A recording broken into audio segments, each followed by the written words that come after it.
Assalamualaikum teman-teman Milanisti semua, ketemu lagi dengan Maestroza Channel.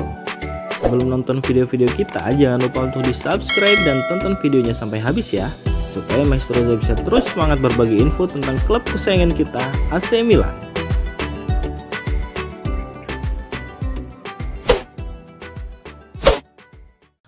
Alami cedera otot, Noel Okafor harus menepi hingga awal tahun 2025. AC Milan kembali terjebak dalam krisis sama seperti musim kemarin. Masalah kebugaran jadi salah satu penyebab utamanya. Jika di musim kemarin Rossoneri banyak diganggu cedera di lini belakang, kini masalah tersebut terjadi di lini depan. Baru-baru ini pihak klub mengabarkan jika Noel Okafor terpaksa untuk menepi akibat cedera otot. Pemain depan itu masuk sebagai pemain pengganti dalam hasil imbang 0-0 dengan Genoa di San Siro pada hari Minggu kemarin. Menurut Sky Sport Italia, Okafor kini telah didiagnosis dengan lesi tingkat 1 pada otot Achilles di kaki kanannya. Ini sebenarnya masuk dalam kategori cedera betis dan kondisinya akan dievaluasi ulang dalam 10 hari ke depan, yang berarti pemain internasional Swiss itu tidak akan fit untuk bermain lagi pada tahun 2024 ini.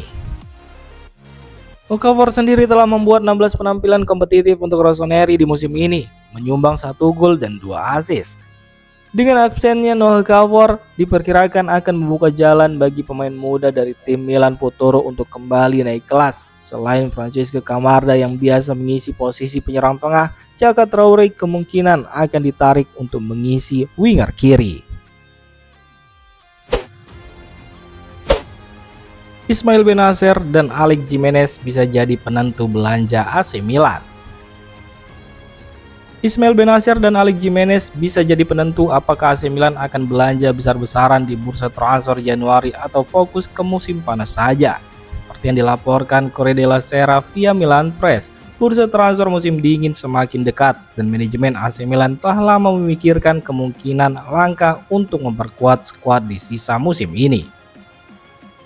Namun saat ini masih terlalu dini untuk memahami apakah akan ada investasi yang dilakukan di bulan Januari, meski mereka hanya mencari peran pelapis untuk Youssouf Fofana dan pengganti Theo Hernandez yang sudah diizinkan untuk pergi. Meski terakhir dikabarkan jika Theo Hernandez akan memperpanjang kontraknya. Meski ada kekurangan yang sudah diidentifikasikan sebelumnya, Direktur Teknik Geoffrey Moncada lebih memilih untuk menunggu pemulihan cedera dari Ismail Bennacer untuk memastikan kebutuhan di lini tengah. Fofana yang saat ini jadi satu-satunya pemain yang berada di posisi gelandang bertahan dan Bennacer saat ini sudah mulai sembuh, sehingga kedua pemain tersebut diharapkan sudah bisa saling berbagi peran.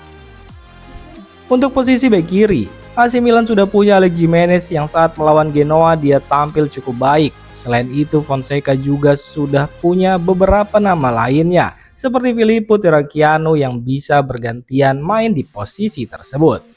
Di sisi lain pelatih Paulo Fonseca juga sempat ditanya apakah menurutnya penambahan pemain di bulan Januari diperlukan, namun dia dengan tegas menyatakan hanya ingin fokus pada peningkatan kualitas pemainannya saja.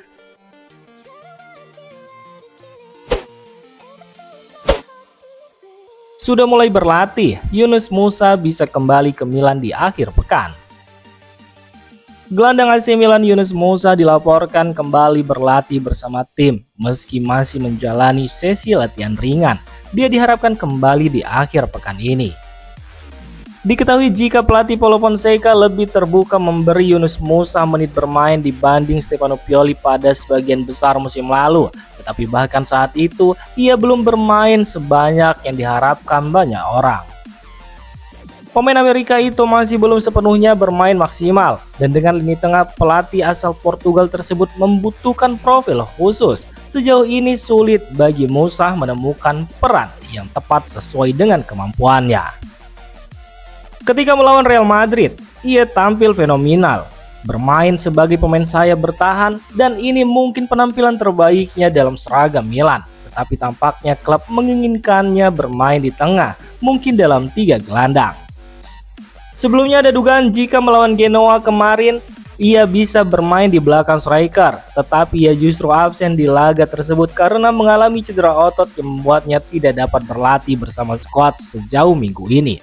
Namun ada harapan jika Musa bisa bergabung dengan tim untuk laga hari Jumat melawan Hellas Verona di Stadio Marc Antonio Bentegodi.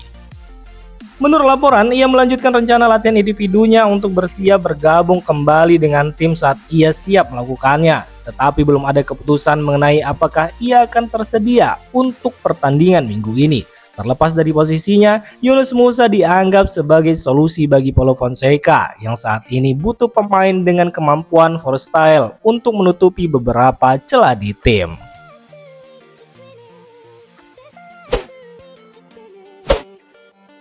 Hubungan Milan dan Paulo Fonseca seperti pernikahan tanpa gairah. Media Italia sebut hubungan AC Milan dan Paulo Fonseca seperti pernikahan tanpa gairah. Laga melawan Hellas Verona bahkan berada di antara rasa putus asa dan harapan. Edisi cetak La Repubblica via Milan News menggambarkan masa singkat Paulo Fonseca bersama AC Milan. Ia digambarkan sebagai kisah cinta yang tidak pernah bersemi, apalagi berbuah.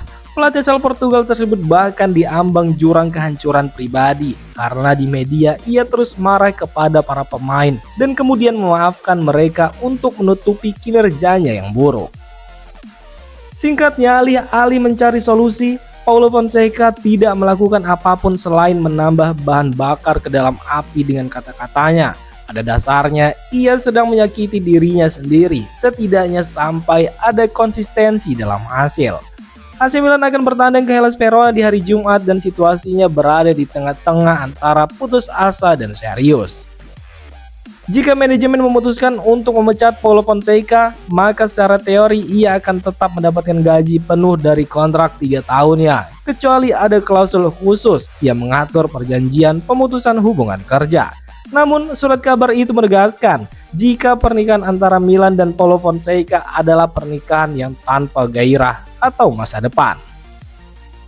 Ia tidak pernah menjadi pilihan pertama bagi klub. Ia memecah belah basis penggemar. Para pemain tidak yakin dengan kedatangannya dan nama-nama lain seperti Antonio Conte pergi ke tempat lain. Mantan bos Lille tersebut telah berselisih dengan pemain tertentu, belum mampu sepenuhnya menyampaikan gaya permainannya seperti yang diakui oleh Rafael Leao, dan sosok yang paling mudah dipecat di tengah iklim protes selalu pelatih kepala.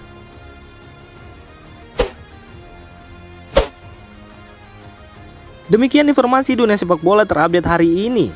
Untuk kamu yang gak mau ketinggalan seputar informasi sepak bola Eropa, silahkan like, subscribe, dan share video ini. Terima kasih.